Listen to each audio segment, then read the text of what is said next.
Die man en die kinders is vanoggend gou vroeg uit. Hulle het bietjie gaan varke soek om te jag.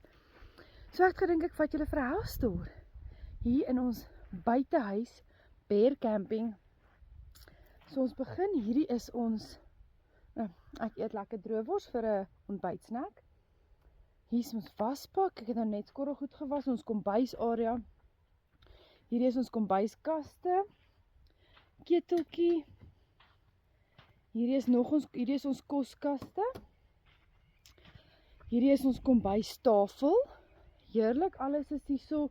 As jy ietsie wil snack, souse, drinkgoed, alles. Hierdie is ons yskaste. Ons ys en ons drinkgoedjies is daarin.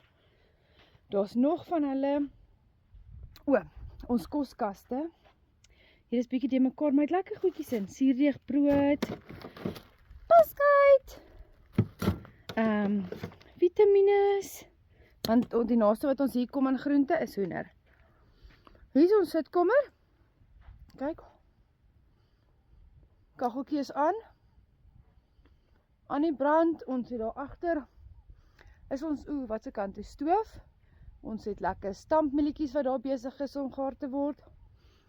Dan kom ek gaan wys julle ons badkamers.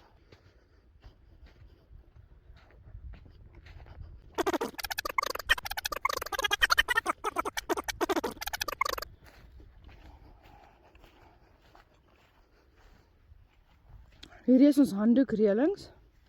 Met die handdoek en 'n bietjie omdraai.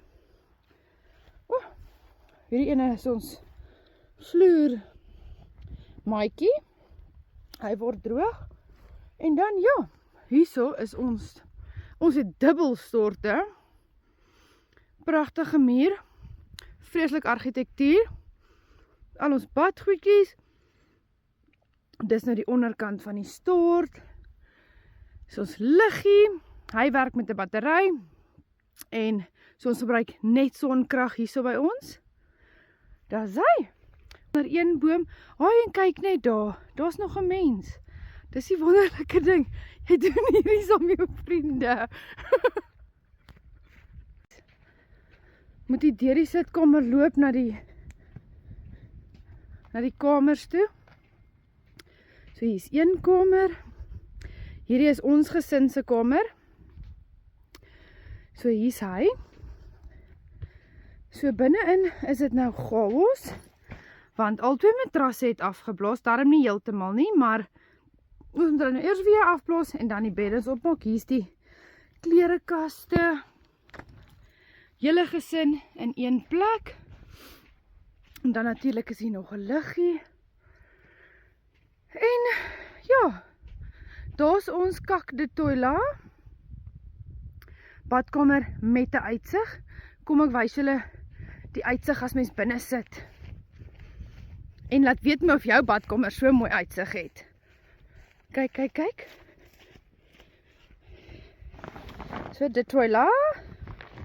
Kyk, kyk. As ek nou gaan sit. Dis my view. En as ek hier wil oopmaak, kan jy dalk nog 'n rooibokkie verby hardloop.